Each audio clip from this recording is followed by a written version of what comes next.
Hello, this is Clint's Dent Repair, and today I'm going to be showing you how I would tackle this deep stretch dent. We're going to be using the CBH 100 car body heater sold by Black Plague PDR. You could tell just by looking at the depth of this dent, it is ready to oil can. Okay, I'm going to try and film how I get this pit out. Hold this one behind, slap the face, drive some of that pit out before I begin to push. Well, I'm going to keep it centered because I don't want it to touch. I don't want this to touch the dolly. I want the dolly to touch the center of the dent. I want this to touch only the crown. If you're hitting the dolly, then you're stretching the metal. So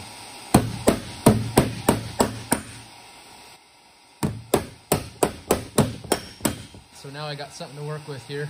The pit is quickly worked up. Now I'm going to push some of this up, stabilize the metal a little bit, and then I'll begin to push on this, and then we'll use the CBH 100, the car body heater, to unstretch the metal to allow me to work it flat, give it strength.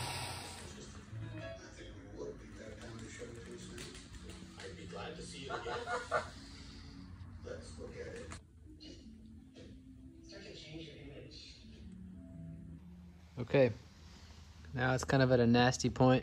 That metal is so thin, that Subaru metal. So I'm gonna leave it about here. I'm about to sand the backside and zap that trench that's in the center. So here we are on the backside of the door. You can see my tool marks right there, so I'm gonna sand that spot. Okay, I got my spot nice and sanded. I'm gonna start doing some zapping. I forgot to mention, we're gonna need a good spot for the ground magnet. This is a Milwaukee polisher. It also serves as a grinder.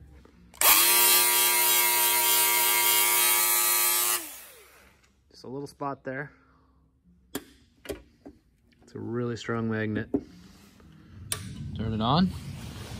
I got the knob set to about 45, 48%. I got my carbon stick on there. The thing about this unit is it has a button. It's nice to be able to kind of zap one spot in particular if you want to tighten up a tiny pit. And see kind of how doing some light zapping from the backside, just to give you an example. The louder it is, the more it's going to move that metal. So you can kind of hear it working. Now let's go check out the top side. Because you don't want it to stick. If you hold it too long on one spot, it will burn the paint. So you can kind of control that with the button.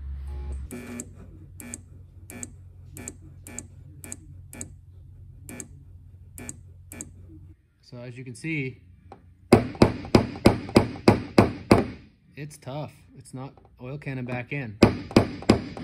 So I'm gonna continue to knock this down until it starts to flip-flop again, and then give it another round.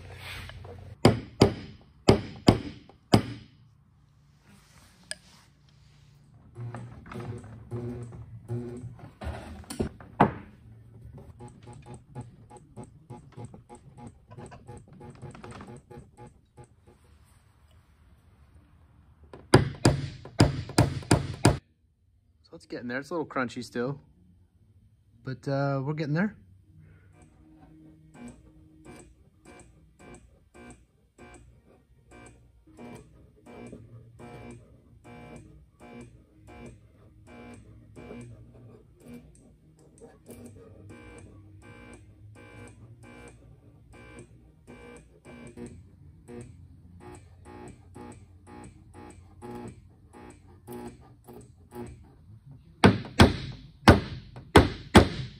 Well, we're getting there. That's it so far. So I'm just working it until it pops back in, then strengthening it again, and then pushing around and just kind of using it as I go to stabilize that metal and keep it strong, keep it tight.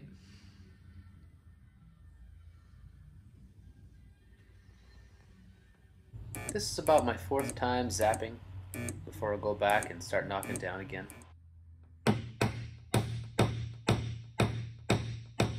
Towards the end here, I'm filling in some of those pits in between the scratches, and I have used some pick tools, and I'm using a metal knockdown to really pinpoint those highs. And just a little spray of E-Coat Etch Prime. And this is the finished result. I think the customer is going to be plenty happy. At the end of the day, I was able to make money. They were able to get their car repaired without having to paint it, which was a huge relief because the whole front of the car was covered in a clear plastic film, which would have been a pain to remove for blending of a new color. Anyways, thank you for watching. I hope you found this helpful, and we'll see you on the next one.